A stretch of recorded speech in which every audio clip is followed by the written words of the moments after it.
Hello, my name is Robert Weinrich, and this is my Design Tools Week 4 Pecha presentation on the Great Pacific Garbage Patch.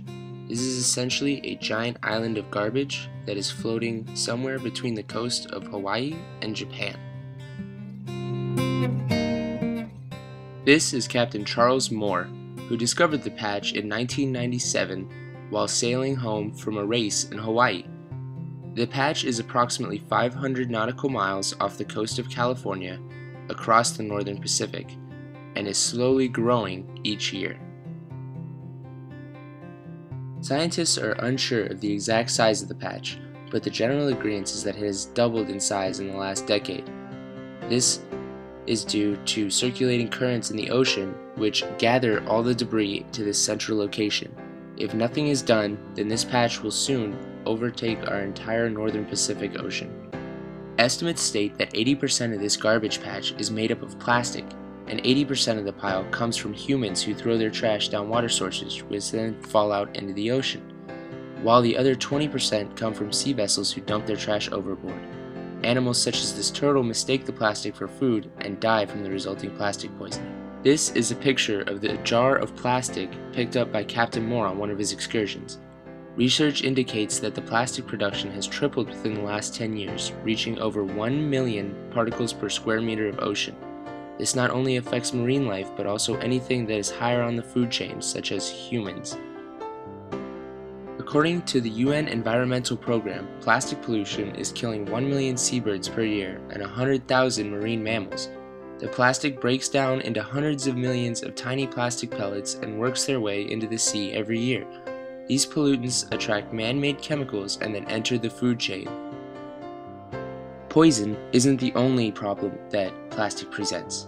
Animals such as the sea otter can get plastic wrapped around their necks, which, as they grow, can cause problems with breathing or even defects in growth. Now, I have to prepare you because the next few pictures are kind of gruesome. This is a picture of an albatross bird who mistook the floating plastic for food and likely died of the resultant plastic poisoning. Now, as you can see, its entire body is filled with man-made plastic which absorbed chemicals while it floated around in the ocean. Here's a picture of another bird who died from plastic poisoning. As you can see, its entire body is also filled with tiny bits of plastic. Now, this is a growing problem that is killing more and more animals every year, and we as a nation and as a united world need to do something to stop it. Now that we understand the impact that the Great Pacific Garbage Patch has on the health of the marine life feeding in the area and every species in the food chain, we can see that a solution needs to be found and that this mess needs to be cleaned up. However, cleanup for the Great Pacific Garbage Patch is going to take more than just one change. To clean the area, we are going to have to stop the current patch from increasing in size, clean up the existing trash, and prevent the oceans from being polluted again. In order to achieve these things, humanity must incorporate different plans, the first of which being the education and awareness of the population. Education and awareness are important in beginning the process of reversing the damage done by the pollutions in the ocean. But what can be done? Starting awareness campaigns in elementary schools can help raise awareness in children. These programs can be included in other awareness campaigns focused around recycling and pollution. Advertising is also a very powerful tool of awareness. If we could start a print and televised ad campaign, not only in the United States, but in countries around the world, then this campaign could bring awareness into the homes of millions of viewers every day. The internet is also a cheap and easy source to spread information to a massive audience. Internet sites and videos can be created and put into circulation in order to bring awareness of this giant mess to people who don't even know that it exists. Improving our recycling programs and offering better incentives for recycling will play a huge part in cleaning up our oceans. This can be seen in stores such as Walmart or Ralph's, which are now offering reusable bags to customers as an alternative to the traditional plastic or paper bags. A website was created to help people dispose of plastic grocery bags. PlasticBagRecycling.org offers a database of plastic bag recycling locations. This does not seem like a big problem because individually each bag is so small, but as you can see in this picture, small things can cause a huge problem.